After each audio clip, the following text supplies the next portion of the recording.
আমরা একটা ডিসেমিনেশন সেশনে ছিলাম বাংলাদেশ মেডিকেল ইউনিভার্সিটিতে।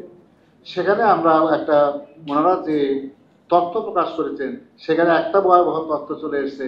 সেটা হচ্ছে যে আগে যারা শুরু করতো সিগারেট বিড়ি ধূমপান তাদের বয়স ছিল, গড় বয়স ছিল 19 বছর, কিন্তু এবার ওনারা দেখালেন, ওনাদের রিসার্চ থেকে পেলেন যেটা এখন 17 বছরের হয়েছে গড়, অর্থাৎ আরো কম বয়সের ছেলেরা, যুবকরা তারা বিড়ি ধরেছে, সিগারেট ধরেছে, ধূমপান ধরেছে। আপনারা যে সামাজিক মাধ্যমে যত ভিডিও দেখেন এর ম্যাক্সিমাম ভিডিওতে সিগারেটের কোনো না কোনো টাচ আছে। ছোটখাটো ভিডিও বানাচ্ছে সেখানে দেখি সিগারেট, কারণ কি এগুলো আনা হচ্ছে, দেখানো হচ্ছে, মানুষকে ইয়াং জেনারেশনের সামনে দেখানো হচ্ছে, এইভাবেই করা হচ্ছে। যদি ট্যাক্স বাড়ে, একটা অভিযোগ আছে, বিরাট অভিযোগ, যে ট্যাক্স বাড়লে এই সেক্টর থেকে গভর্নমেন্ট রেভিনিউ পায়, ওরা সেটা বলে বেড়ায়।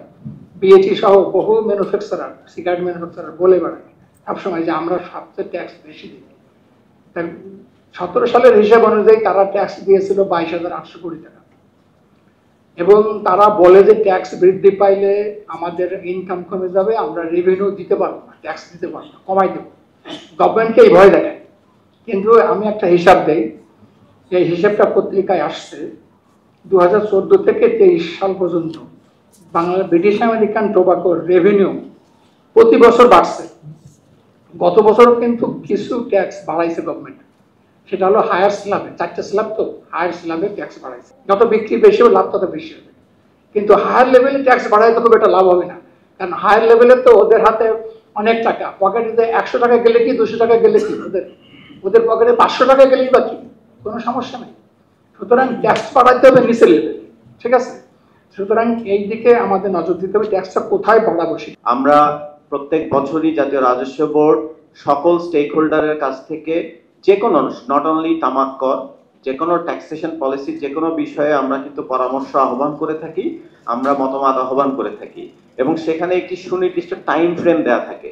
তো প্রথমেই আপনাদের কাছে স্বনির্বন্ধ অনুরোধ হচ্ছে, আপনারা যেহেতু আপনারা প্রায়শই জাতীয় রাজস্ব বোর্ডে যান এবং আপনারা এই বিষয়টা নিয়ে কাজ করেন, সেই টাইম ফ্রেমটা ফলো করবেন। কারণ সরকারের, আপনারা জানেন যে সরকার কিন্তু একটি নির্দিষ্ট কর্ম পরিকল্পনা সরকারের এটি কিন্তু বাস্তবায়ন করতে হয়, ফলে আমাদের কিন্তু একটি টাইম ফ্রেমের মধ্যে কাজ করতে হয়।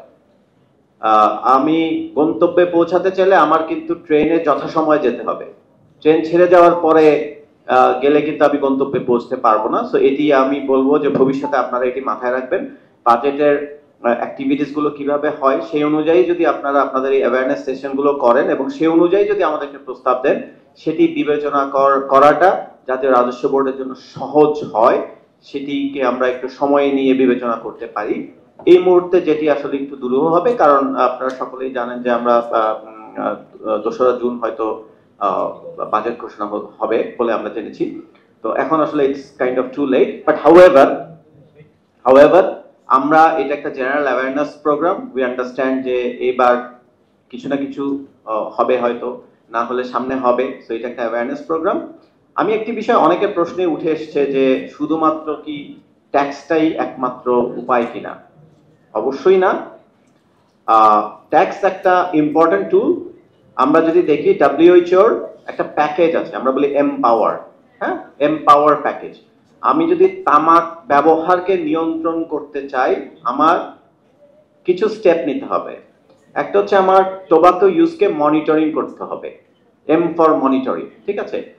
সো টোবাকো ইউজটাকে কারা ব্যবহার করছে, এটা কি বাচ্চারা করছে, মহিলারা করছে, বুড়োরা করছে, কিভাবে ব্যবহার করছে, এটা আমরা কিভাবে প্রিভেন্ট করতে পারি।